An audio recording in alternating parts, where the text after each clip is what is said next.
Norway is embarking on the largest roadway infrastructure plan in its history.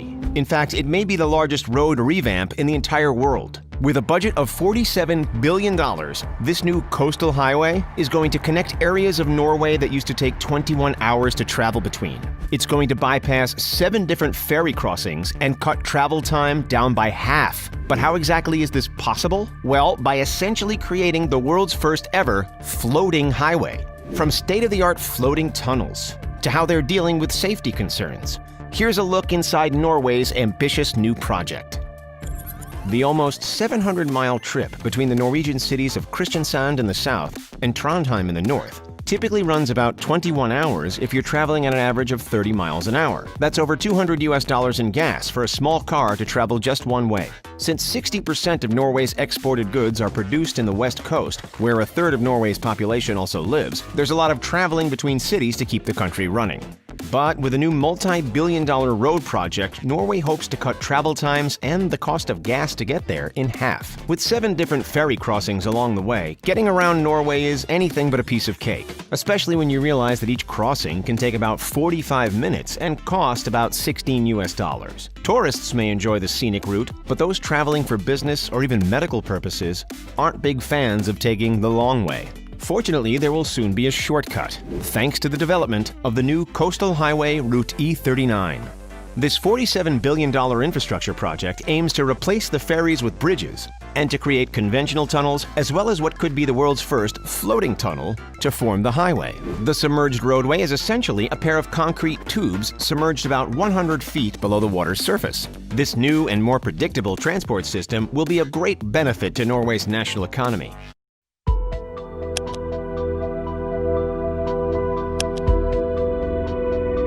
It'll connect cities in ways they haven't been before and create new patterns of habitation for the people living there. These new roads will also shorten the path to reach hospitals, jobs, and schools, creating a more stable and diverse economy and a lot of happy commuters. Norway also hopes that the new highway will increase their population.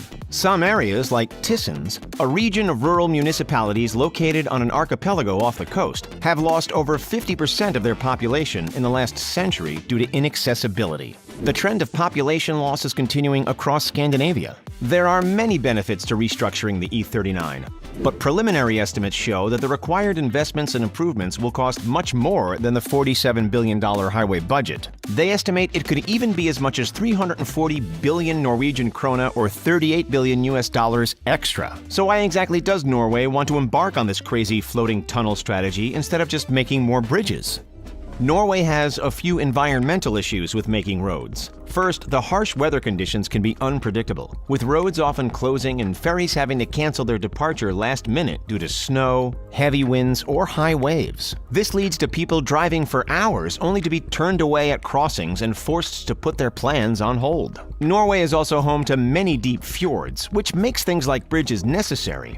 But they can have a huge impact on the environment and be unsafe in those harsh weather conditions. To decrease environmental impact and maintain Norway's natural beauty, the best and most efficient highway is the one that's almost completely hidden. With this in mind, the innovative new design Norway is going with is known as a Submerged Floating Tube Bridge, or SFTB. Ariana Minaretti, a chief engineer in the Norwegian Public Roads Administration, told CBC that some stretches they have studied will have average-sized tunnels of about 5 to 6 kilometers long, while others might be only 600 meters long. She also explained that the submerged floating tube bridge was actually first conceptualized by naval architect Sir Edward Reed all the way back in 1886. It was proposed again in Norway in 1923, but the technology still wasn't quite ready for such a big project. Now, finally, the idea dating back more than a century is close to becoming realized. With bridges that span long distances, you need arches and suspensions at certain points. But for a submerged floating tunnel, if you do it absolutely correct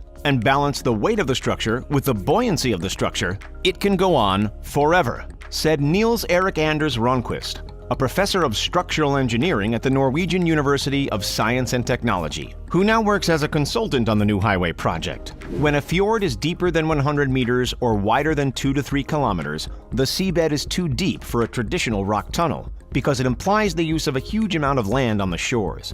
Suspension bridges seem like an obvious second choice, but the harsh winds can endanger travelers and force the closure of these bridges. But with a floating tunnel, all of these issues can be avoided. Though the floating tunnel is buoyant, the tube itself isn't actually floating. The tubes are stabilized by cables tethered to the seabed, or by pontoons floating on the surface at roughly 800-foot intervals. The pontoon idea is likely the safest because boats will be able to easily see the location of the tunnel. And with the actual tunnel far enough beneath the water's surface, ships, boats, and even submarines will be able to easily avoid collision. The experts have decided that 20 to 50 meters, or between 60 to 150 feet below the surface, is sufficient depth to avoid collisions with water traffic while also avoiding a depth that could cause increased water pressure. One of the proposed new tunnels is in Bonnefjorden, and it's called the Rogaland Fixed Link, or simply Rogfast. Construction has already started on the submerged tube bridge that'll be 390 meters deep and have a 27-kilometer-long tunnel,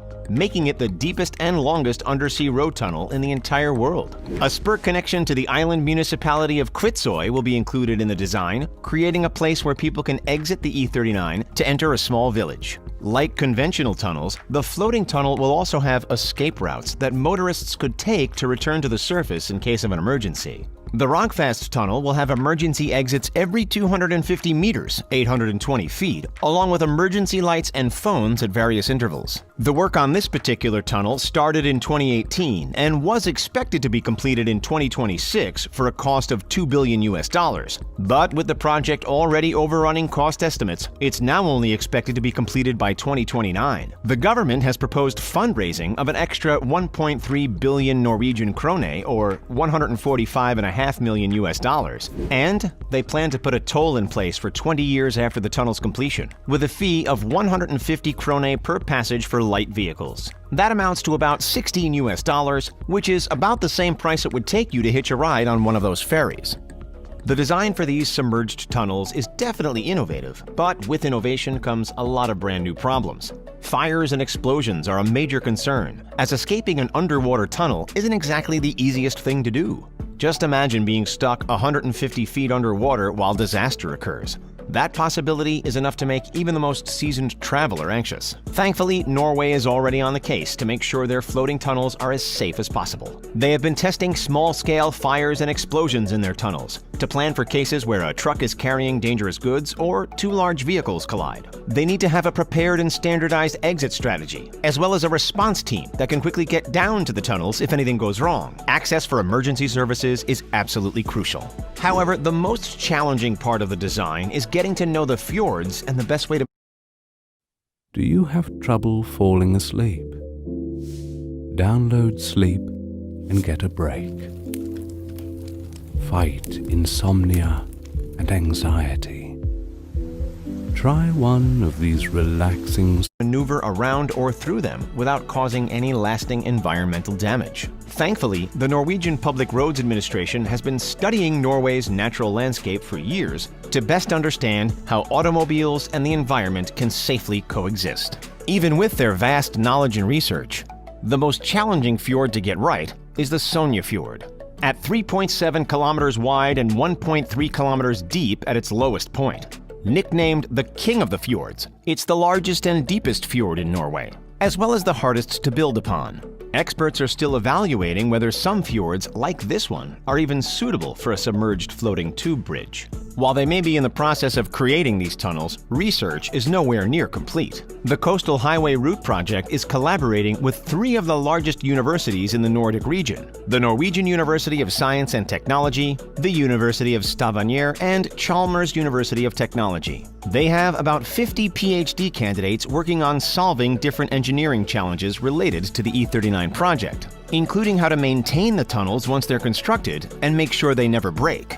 The group is also working on solving general roadway infrastructure issues in Norway, including the development of intelligent transport systems, using solar energy to create ice-free road surfaces in winter, and how to digitally operate and maintain their road structures. It's a lot of work, But figuring out all of these issues looks like it's going to be completely worth it for Norway. A continuous E39 highway that's accessible 24/7 despite harsh weather conditions will please inhabitants and tourists alike. As it is, Norway makes more than 50 billion krona or $5.6 billion in tourism each year. But a new and more efficient roadway is expected to improve that number. The E39 will also create new links between islands and the mainland, encouraging more economic activity in areas that used to be a lot harder to visit. Norway hopes that their new floating highway will be accessible to traffic by 2050. It plans to be about 1,100 kilometers long by the end of construction, cutting back on all of the 7 ferry crossings plus an additional cutback of 50 kilometers of roadway.